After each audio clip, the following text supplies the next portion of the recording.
Mr. Peter Obi.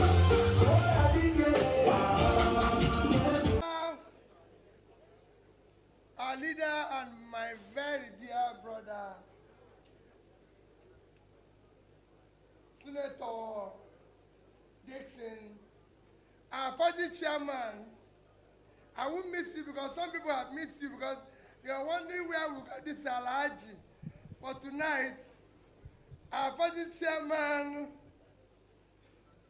and our very good chairman, you are recognized, the secretary, and all the members of NWC that are here present, you are duly recognized. The senators that are here, and National Assembly members, our elder, respected leader, Engineer Buba Gladima. Let me stand on all due and existing protocols. Mine will be simple and very short because I need to have said all that it needs to be said. But I need to express mine in number 1, 2, 3, 4, 5. Number 1 for me is gratitude. Gratitude to Almighty God that made it possible for all of us to gather this night. Number 2 is gratitude to all of you who have decided to join this party within this short period of the party existence. There were a lot of things said about the party, but we all decided to be members of this family. Be part of the leader and his team. So I thank you sincerely. And I thank you, number 3, for your sacrifice. It is not easy for what you're doing to sacrifice for this party, express your intention to run for election, to serve your different constituencies. I know how difficult, like the leader has said, it is for our nation today for people to say, oh, we are going to be part of this process, we're going to do this. I joined the leader this evening to assure you that your sacrifice will not be in vain.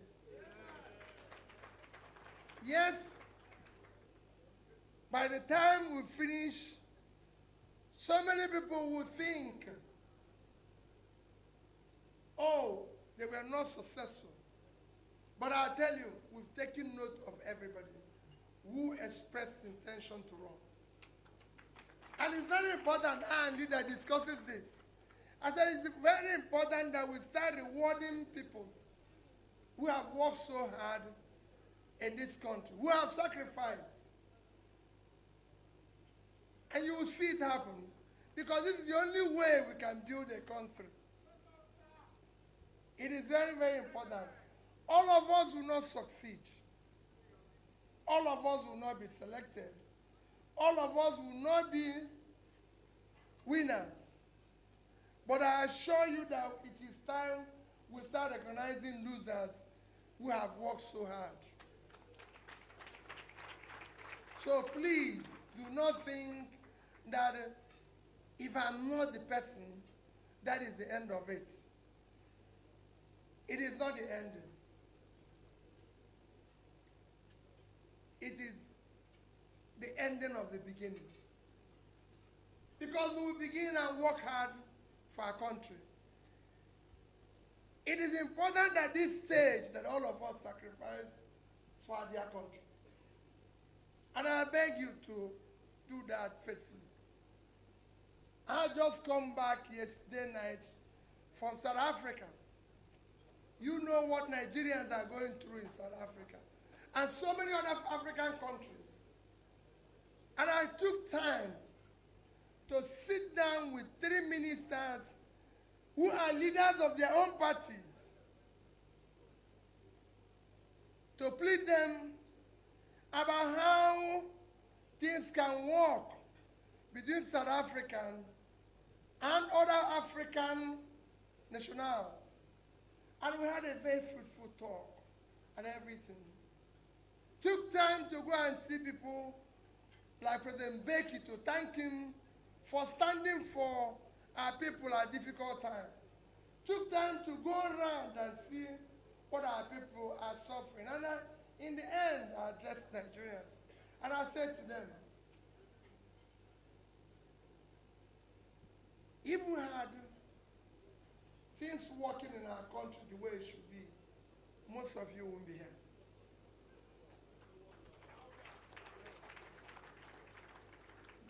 We asked them to come back. If you don't know, we provided facility for them to come back. But most of them told me they would rather die there than come back because it's the same thing. It's even worse at home. That shouldn't be Nigeria. Nigeria has played a role in securing nations since Second World War. We've secured nations.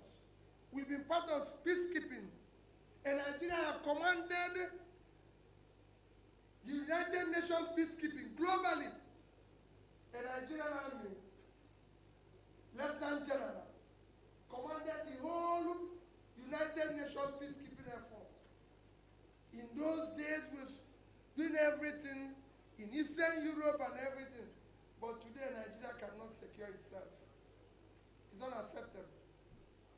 So you're sacrificing, know that you're sacrificing for the future of the country your children will live in.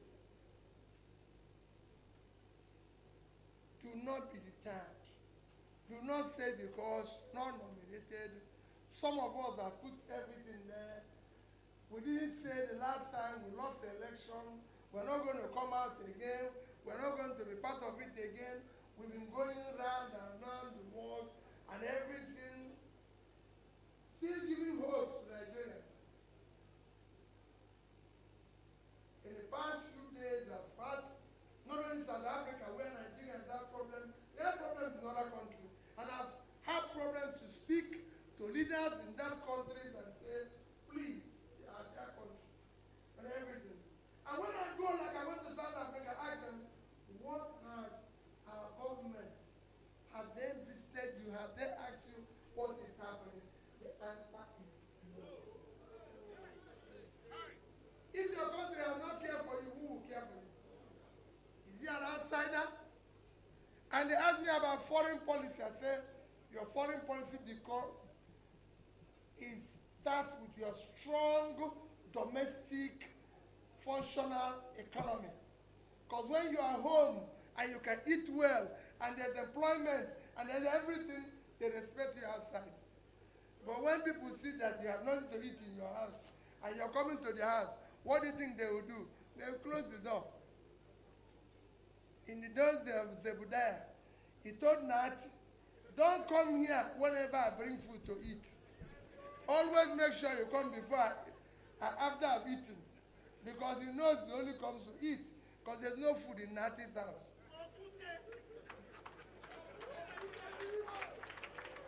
So you must have food in your house. One of the ministers told me, and it was blunt. He said to me, if they think we are not good people, they should go back to their place. They are here because we are better than their place. And I love him. And we had a very good discussion. In the end, he said to me, Peter, I wish we Africans can talk like this. Because I have not done it. What he told me was true. But that is the situation we find ourselves. And it's all over Africa. Not just in South Africa. Why did I say this? Your sacrifice is not in vain. Let's for once build a nation. Let's for once build a place where Nigerians will say they are. I've said it before, you heard me say it every day. Ukraine is at war. Ukraine gave Nigeria grain to fight hunger. Ukraine gave Nigeria grain to fight hunger. They are at war. The entire Ukraine is about 600,000 square enter northern Nigeria, 750 something thousand square kilometers. Northern Nigeria is at least 25% bigger than Ukraine. But they give us grain even when they're at war. And we're not at war. These are things we must stop. Production. We must change our country. We must change this country because it's a productive country. It's a country that must work for all of us. It's a country that must give jobs to every Nigerian. The Nigerian youth is energetic, he wants to work. We will talk. We will campaign. We will go to everywhere and call people and come out and campaign. For those who want to rule Nigeria for the next 4 years, they must give us reason to vote for them. It's no longer going to be. Don't be deterred about their threat to rig election. This time, our vote will count. Our vote will count. If it doesn't count, those who refuse to count it will count it.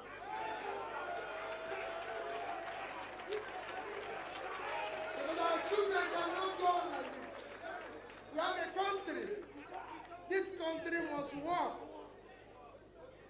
People can no longer take us for granted. I was in South Africa. They have over 40,000 megawatts of electricity. And yet people are complaining they have no power. When we have 4,000, and we're not complaining. And they got 60 million, and we're 230 million with 4,000 megawatts, and we're not complaining. If you don't want to complain, this is time for us to come out and complain. If you cannot serve, please leave. We don't want to elect people again to give us excuse or remind us what they saw when they got in there. No. What I'm seeing, I can change. And that is what I want in the office. I'm not looking for it to give excuses. We don't want to hire people who will give us excuse again. The time of excuse has passed. If you cannot walk now, go home. Not a private home. It's a home for people who have the competence, the capacity, the compassion, commitment, and character to live. If you don't have it, go home.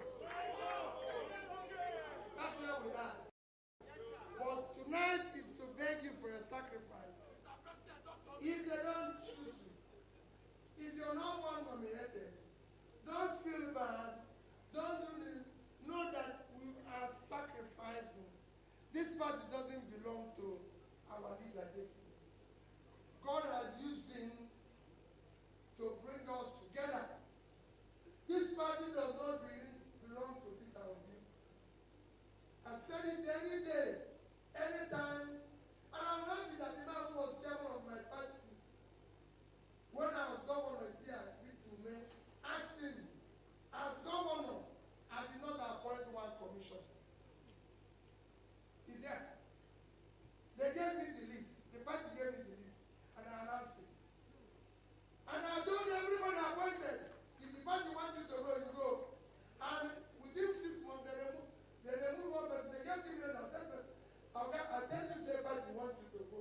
Me and me, now hired, we all hired by this party. So it is the party that will spring.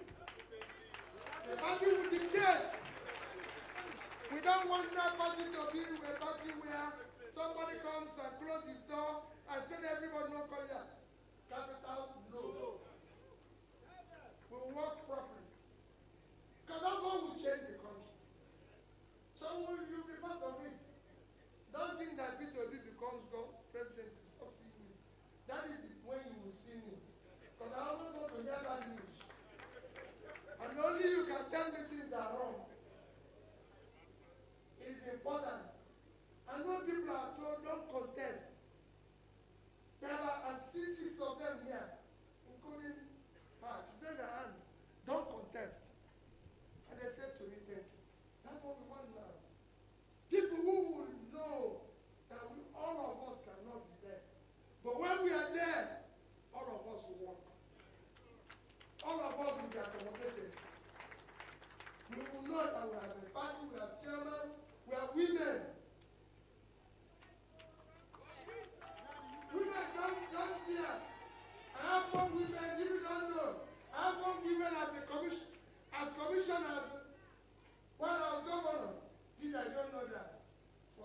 of Staff, to Commissioner of Education, Finance, local government, everything. They were women. And I believe in women. Because when they are committed, they will do the work. So don't worry, women will accommodate you. The men will accommodate you. So don't do so that we are going to take on women. Thank you for being part of what we are doing tonight. Thank you for joining this party. The rest assured, my doors are open. I'm available 24 hours. It is this period I've been very hectic. I go to leader will say, of course, when I go to his house at times, I pity him. And then I come back, I find out the people waiting for me, even the people in his house, I run to his house. So I said, let me go and see one person is worse. So I just go home, I find myself that everywhere is occupied. But the rest assured will be available. Bank also believe that a child of nobody will be somebody. And that is my belief. We want a child of nobody to be somebody without knowing anyone. But we must sacrifice.